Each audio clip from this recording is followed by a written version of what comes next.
Assalamualaikum warahmatullahi wabarakatuh. Kami dari kelompok 4 dan kali ini kami bakalan membahas materi mengenai adhesive bonding. Sebelum memulai ke materi, ada baiknya kita untuk perkenalkan diri terlebih dahulu. Perkenalkan, nama saya Muhammad Sarifudin NIM 09181047. Dan perkenalkan, nama saya Yogi Arfendi NIM 09171066. Saya Hemat Jaya NIM 09171016.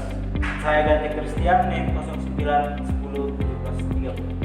Saya Dewi Putri Aulia NIM 09171004. Saya Misbah Faris Basri 09171044. Oke, kita masuk ke outline. Jadi ini adalah outline yang akan kita bahas. Pertama adalah pengertian, selanjutnya prinsip kerja, lalu ada klasifikasi dan jenis adhesive bonding, ada kelebihan dan kekurangan, perbandingan luas dengan adhesive bonding, dan terakhir penjelasan mengenai video.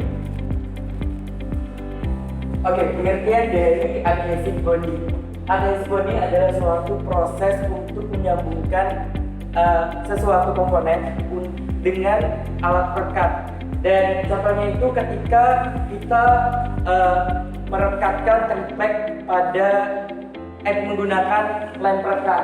Kemudian di sini untuk ketebalan di adhesive bonding ini biasanya 0,1 mm.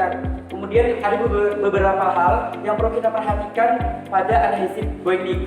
Yang pertama itu masalah kekuatan, yang kedua itu ada masalah kekerasan, dan yang ketiga itu masalah ketahanan. Dan masalah ketahanan di sini ada dibagi lagi masalah ketahanan terhadap lidah, masalah ketahanan terhadap bahan kimia, degradasi lingkungan, dan ketahanan terhadap uap dan panas. Oke, sekarang kita akan bahas tentang prinsip kerja dari adhesive bonding itu sendiri. Nah, sebelum kita masuk ke proses pengerjaan, ada hal yang perlu diperhatikan adalah kita harus menjaga kebersihan dari spesimen yang akan digunakan. Nah, contohnya spesimen itu tidak boleh berdebu, berlemak, dan lain sebagainya. Karena kalau spesimen itu terjadi semacam penumpukan kotoran, maka itu akan menghambat proses dari perekatan dari adhesive bonding itu sendiri. Nah, setelah semua peralatan dibersihkan atau spesimen dibersihkan, maka yang pertama kita akan mengoleskan adhesive bonding itu ke spesimen yang akan direkatkan. Nah, untuk pengolesan adhesive bonding itu tidak langsung terjadi pengerasan atau langsung mengeras dan mengikat suatu benda tersebut. Maka ada proses yang namanya tarik atau dia proses untuk menjadi padat dari zat yang digunakan. Nah, karena sifat zatnya itu basah, maka komponen itu harus diberi pegangan atau pengikat sehingga komponen itu akan menjadi keras tanpa ada celah yang muncul dari celah-celah dari komponen tersebut. Nah, setelah diberi pegangan, maka dia akan terjadi proses pemadatan. Nah, setelah pemadatan, maka proses adhesive bonding itu tersebut berfungsi. Oke, selanjutnya ada klasifikasi dan jenis. Yang pertama ada klasifikasi adhesive bonding. Pertama ada epoxy base system, mempunyai kekuatan dan temperatur yang tinggi hingga 200 derajat Celcius. Yang kedua ada acrylic, cocok untuk aplikasi yang lingkungan tidak bersih. Yang ketiga ada anaerobic system, dilakukan saat tidak ada oksigen, hasilnya ikatannya keras dan ketas. Selanjutnya yang keempat ada cyanocrylate, yaitu ikatan yang tipis dan diatur dari 5 sampai 40 detik. Selanjutnya yang kelima ada uretanes, yaitu mempunyai kekerasan dan fleksibilitas yang tinggi pada temperatur kamar. Yang keenam ada silikon, mempunyai resistansi yang tinggi terhadap uap dan pelarut, ketahanan impact yang tinggi. Beberapa klasifikasi tersebut dapat dikombinasikan satu sama lain. Oke, setelah dijelaskan mengenai klasifikasi dari adhesive bonding, maka kita masuk ke jenis dari adhesive bonding. Adhesive bonding sendiri terdiri dari 3. Pertama, natural adhesive, kedua, inorganic adhesive, dan synthetic organic adhesive. Di mana natural adhesive itu contohnya seperti zat tepung, dextrin, fluoride yang berasal dari binatang. Selanjutnya inorganic adhesive, contohnya sodium silikat dan magnesium oksida. Yang ketiga, synthetic organic adhesive, contohnya seperti termoplastik dan polimer. Oke, selanjutnya adalah kelebihan dan kekurangan pada adhesive bonding. Kelebihan yang pertama pada adhesive bonding, yang pertama ya tidak memerlukan lubang-lubang seperti yang diperlukan pada penyambungan dengan baut dan paku keliling. Dan yang kedua, tidak ada distorsi yang signifikan. Yang ketiga, sangat tipis daerah sambungannya dan penambahan berat material setelah disambungkan sangat kecil. Permukaan yang halus dapat diperoleh dengan mudah. Selanjutnya dapat mencegah terjadinya kontak langsung antar dua material yang disambung sehingga dapat mencegah atau mengurangi risiko terjadinya korosi pada dua macam logam yang berbeda. Selanjutnya dapat berfungsi sebagai saran pada sambungan dan berfungsi sebagai peredam getaran.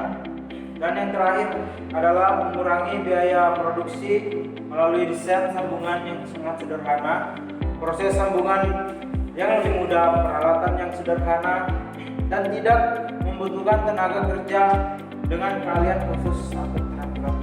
Kekurangannya di sini terdapat 5 poin.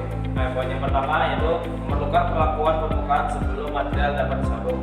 Yang kedua, mempunyai ketahanan yang rendah terhadap temperatur yang tinggi dan api. Yang ketiga, ketahanan yang terbatas terhadap beban impact. Yang keempat, kekuatan sambungan yang lebih rendah bila dibandingkan dengan sambungan menggunakan pengelasan. Dan yang terakhir adalah belum tersedia data mengenai ketahanan dan pengaruh lainnya pada pemakaian dalam jangka panjang. Perbandingan las dengan adhesive bonding. Pada satu sisi, penyambungan dengan menggunakan pengelasan akan memiliki kekuatan yang lebih besar dibandingkan dengan penyambungan dengan adhesive bonding. Dari segi waktu yang dibutuhkan untuk melakukan penyambungan dengan menggunakan adhesive bonding akan memakan waktu yang lebih lama daripada waktu yang dibutuhkan untuk melakukan penyambungan dengan pengelasan. Terus total panjang sambungan yang dapat dikerjakan dalam 1 hari kerja. Sambungan yang dapat dikerjakan dengan menggunakan adhesive bonding adalah lebih banyak daripada sambungan yang dapat dikerjakan dengan pengelasan. Hal ini dikarenakan waktu pengerjaan sambungan dengan menggunakan adhesive bonding itu jauh lebih singkat daripada waktu pengerjaan sambungan dengan pengelasan, sehingga sambil menunggu curing time satu sambungan, pekerja dapat mengerjakan sambungan yang berikutnya. Oke, biar lebih jelasnya lihat dari video berikut.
Oke, dari penjelasan materi yang sudah kami jelaskan, jika kalian ada yang ingin ditanyakan, silakan ditanya di kolom komentar di bawah ini.